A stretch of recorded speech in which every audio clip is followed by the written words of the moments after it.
নমস্কার বন্ধুরা, আমি আর মেয়ে চলে এসেছি স্যালনে। মেয়ের চুলটা একটু কেটে দেবো, কারণ স্কুল থেকে না বারবার বলছে বেনি করে আসতে, আর সকাল 6টার সময় উঠে বেনি করাটা ওর মতো ছোট বাচ্চার পক্ষে খুবই অসম্ভব, কারণ সে তো নিজে কিছুই করতে পারে না, সব আমাকেই করে দিতে হয়। তার মধ্যে রয়েছে তার চুলে জট। রাতে তো বালিশে মাথা থাকে না, মাথা সারা মাঠ ঘুরে বেড়ায়, আর চুলে জট পড়লে পরের দিন সকালে ঘুম থেকে উঠে চুল আঁচড়াতে খুব কষ্ট হয়। এখন ওর চলছে চুলটাকে ড্রাই করবে, ড্রাই করার পর কাটিংটা হবে। এখন দেখছে চুলটা, আর ও ওখানে বসে আয়নায় পাকামি করছে। যত রকম মুখ অঙ্গি ভঙ্গি করা যায় বসে বসে করেই চলেছে। আমি তাই দেখছি আর ভাবছি যে কী পাকানা হয়েছে। দেখে মুখটা মনে হচ্ছে দেখো কিছুই জানে না, অথচ শয়তানের ডিব্বা আবার হাসছে। আমি বলছি পাশে আসে ওরা অনেকেই দেখছিল যে কি আয়না দিয়ে কি সারা তোর মায়ের সাথে কথা বলছে। ও কিন্তু রীতিমতো বলেছিল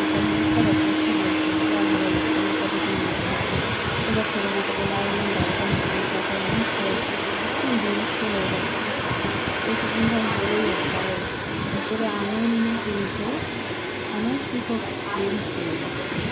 ওটা আমি জানি না, কখনোই খালি হতে হবে না। ওরা যা করছে এটা আমার খুব বিরক্তি লাগে। কারণ যে এই পাখি কোনো বিরক্ত লাগে আমি জানি না, করে না ও বলে করেন ও আমার থেকে তাকাচ্ছে। মনে হচ্ছে কিছুটা ভিডিওতে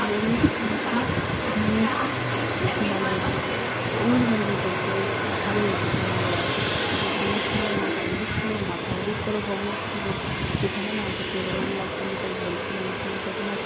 লাগছে, কার কী পেরেলাম কী পেরেলাম। চুলটা আমার খুব পছন্দ, কারণ আমার ছোটোবেলা সেম চুল এমনই ছিল, মানে শ্যাম্পু করার পর। তখনকার দিনে পুকুরে স্নান তো, তাই চুল খুব ভালো থাকতো। এখন কলের জলে স্নানের জন্য চুল অনেক উঠে পাতলা হয়ে যায়। ওর চুলটা এরকমই ছিল, মানে সরি আমার চুলটা ছোটোবেলা এরকম ছিল ওর মতো। ওর এবার মানে কাটিং হয়ে গেছে, জাস্ট সেট করছে। এখানে ঝুঁটি বেঁধে দিয়েছে ক্লিপ দিয়ে, আমাদেরকেও তাকিয়ে আছে। আসলে আমাদেরকে নানা ক্যামেরার দিকে তাকিয়ে আছে।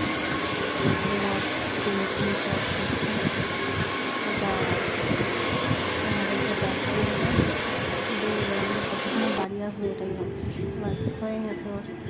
এবার ও নামার জন্য ছটফট করছে, পা সরিয়ে মুখে চুল ঢুকে গেছে নাকের